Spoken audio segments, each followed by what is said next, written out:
Alright, I don't know who Anthony D'Ambrosio, I think, is, but I think I can fairly deduce a few things. He's a straight, white male, no doubt very deep, caring and charming, an all-round nice guy. I would hazard more guesses about him, but that would be childish. For whatever reason, Mr. Anthony has decided to string a lot of sentences together that discuss concepts he doesn't appear to understand, like sex. Mobile phones. This article has been floating around my newsfeed like a turd that just won't flush. Its reception has been mixed, but when you look at the comments, it's mostly either women blindly agreeing or men blindly protesting that it's sexist. Unfortunately, this whole piece is a pile of shit. Who the hell are these people? Why are they clothed in that you can neither have sex nor take a shower fully dressed? What are they doing? They've clearly never had to remove wet skinny jeans either. Whoa, that's gonna suck. Not that I'm some sort of love guru, of course. I make no pretense of understanding the complex nature of love. But having been in a sexless, largely long-distance, happy relationship for nearly 5 years, I feel a little insulted when I'm told that only texting my partner occasionally is wrong, and spending time with other people and allowing her to spend time with her friends means we're cheating on one another. And I know I'm not alone here, so let's get mad together! First off, as an article or an essay, the whole thing is just awful. Were I grading this, I'd probably fail it. The author presents things as fact when they have no quotable proof that they are so. Exhibit A. What's causing relationships to falter at the rate they are? This statement is outrageously vague. There is no quantifiable evidence given to support the suggestion that relationships are failing at a greater rate than they have been before. And 90% of relationships failing now? 10%? What age range are we talking here? Teens? Married couples? 8-year-olds? This sort of statement serves no purpose other than to try and make the article sound intelligent, but really just sounds like an excerpt from the back of a poorly conceived teen romance novel. Also, a little further in, we get a direct reference to Webster's dictionary. I'd just like to point out that resorting to referencing the dictionary in academia is generally frowned upon, since it kind of assumes the reader's an idiot and can't look up words for themselves. Also, students do it to pad out their bibliographies. Just saying. Plus, Webster's dictionary defines cheating as deprivation of something valuable by the use of deceit or fraud. Is pretty irrelevant to the article, since there's no follow-up point. It's just sort of there. Neither adds nor detracts, but it sticks out like a sore thumb. It's the equivalent of a flight attendant stopping the life jacket demonstration to read the instructions on the poster. Moving on. We experience a lack of communication, attention, passion, intimacy, and even a lack of love.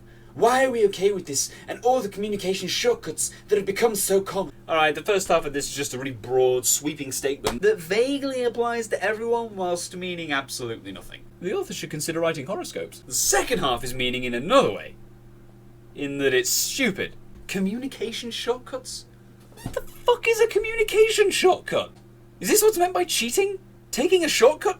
Should I be communicating slower? Talking long, rambling sentences all the time? Ditch my phone in favour of a carrier pigeon? Or is that too fast? This type of cheating causes much more damage than any sexual affair. What? Cheating?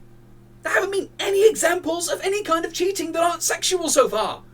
Is this a reference to the shortcut thing? Am I damaging my relationship by communicating by text rather than avionic ally? All I'm drawing from this is that the author thinks people shouldn't communicate with anyone other than their partners, which is super controlling, a little creepy, and really, really impractical. You sit back and watch this person post statements about useless things or post pictures just so people can comment. Stop watching them! Leave them alone! Get on with your life! You need to take a minute to tell her she's beautiful.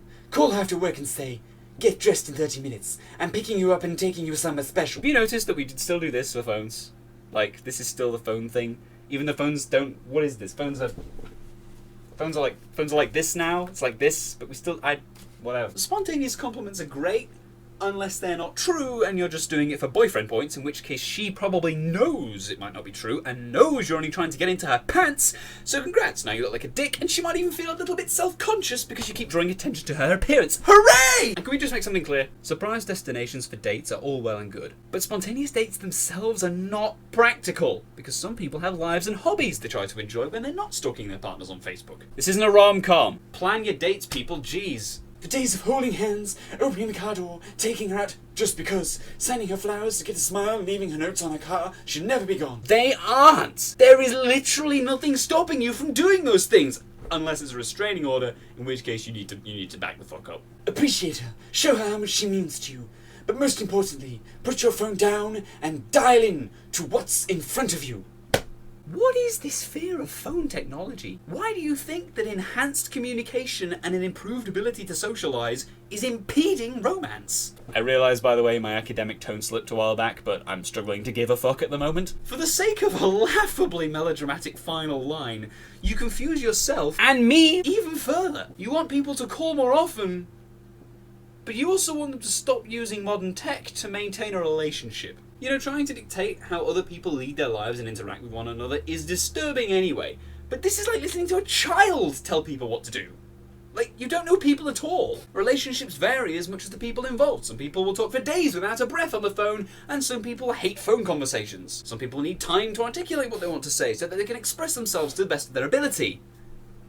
Case in point, that line took 8 attempts to record. Shoving someone into an uncomfortable position like that places unnecessary stress on them. No one likes being made to feel anxious. And if you're one of those people that likes to talk over the phone because you think your partner might be lying and you're trying to pick up on clues from their response times and their tone, I'm afraid you might have a few trust issues there, Sherlock. Besides all that, some relationships just need space in order to work.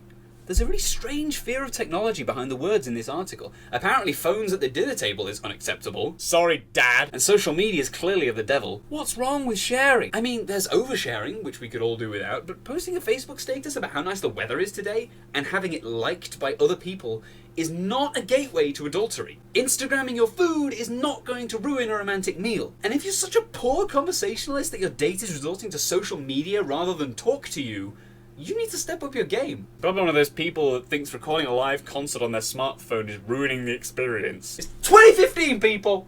Need a drink. And this is the thing that really bugs me about this article. It comes across as very controlling. It says we lack communication. Where's my phone gone? I keep throwing it away. It says we lack communication, but this is the opposite of true. It says we lack intimacy, but intimacy in a relationship is about sharing. Being able to share one's innermost feelings and experiences with each other. And if the rest of this article is anything to go by, sharing is not something the author is keen on doing. And while we're on the subject, it is absolutely possible to have intimate relationships with people that aren't romantic. The article's assumption that any kind of interaction with anyone other than one's partner qualifies as cheating is ludicrous. And you know what the funny part is? I can't even give you a proper quote to illustrate that point, so poorly written is this article. Not to mention, it is really exclusive of non-straight relationships, and it's actually fairly sexist.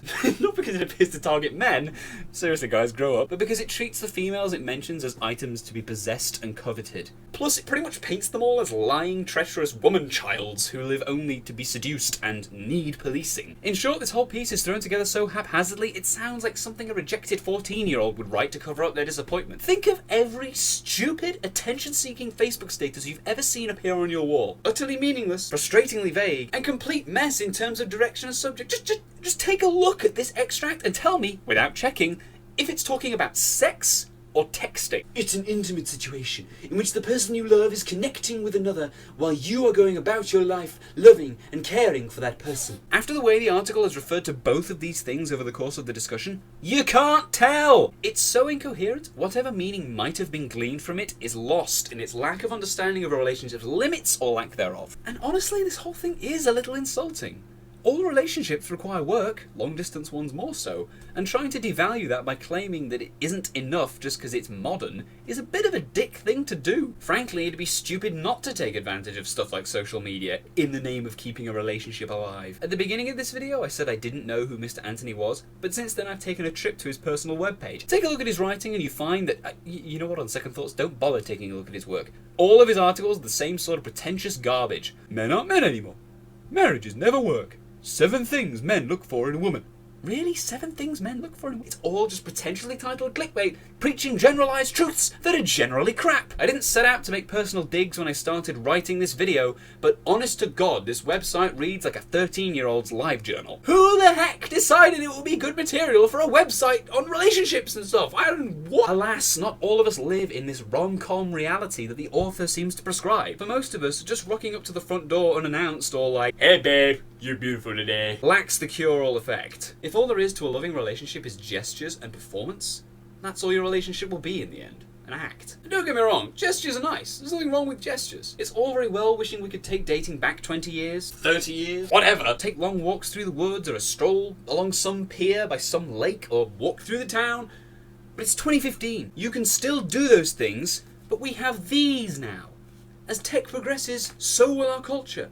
Just like people grumbled and complained when the automobile began to change the way the roads worked, so people grumble and complain when the ability to communicate instantly changes the way we interact with one another. It's pointless, irritating, and for God's sake, stop sharing it! Not even very well written, I don't understand what the... Alright, the first of this is... Bleh. Surprise destinations for dates are all very well... but it's a bond to... No one likes being made feel... Fuck. It is absolutely possible to have an intimate relationship... Oh my god, I keep saying that line wrong! At the beginning of the video I said I didn't know who Mr. Anthony was, but since then I've taken a trip to his personal webpage, Mr. Bond.